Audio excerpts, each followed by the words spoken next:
Cyber bullying. চ্যালেঞ্জের জায়গাটা হচ্ছে অডিয়েন্স। মেয়েদের কথা শোনার জন্য অডিয়েন্স পাওয়া যায়। মেয়েদের কথা, মেয়েদের সমস্যা, মেয়েদের দাবি দেওয়া এগুলো সবসময় হয়ে থাকে সেকেন্ড পার্ট। সেকেন্ড, আজকে আমাদের পুরুষ সহযোগিতা যারা রয়েছে তাদের বিশেষ হওয়ার জন্য বিশেষ ধন্যবাদ জানাই।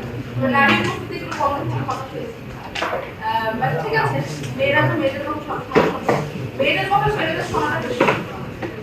যে আমরা মুখে ঠিকই বলি নারী ট্রাইব্যুনালের অগ্রদূত বা বাংলাদেশে বর্তমানে আমাদের নারী শিক্ষার হারও অনেকটা বেশি, কিন্তু নারী শিক্ষার হার বৃদ্ধির সাথে সাথে যেমন একই সাথে বাল্য বিবাহের হারটা কিন্তু কমছে, এখনো যৌতুকের কোনো সংশোধন হচ্ছে না।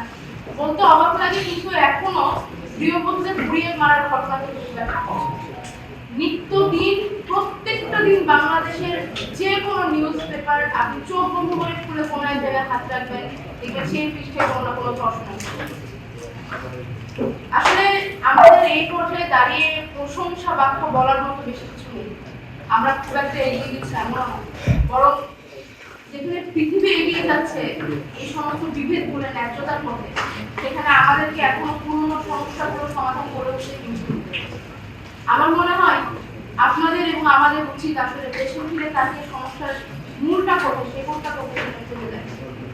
আর অনলাইন সাইবার বুলিং এর কথা নাই বলি, আমি নিজে এটার অনেক বড় একজন ভিকটিম এবং আমার আসলে এটা নিয়ে বেশি কিছু বলার নেই, কারণ আমি পারিনি আমার সাথে কমিউনিস্টগুলোকে ফাইট দিতে।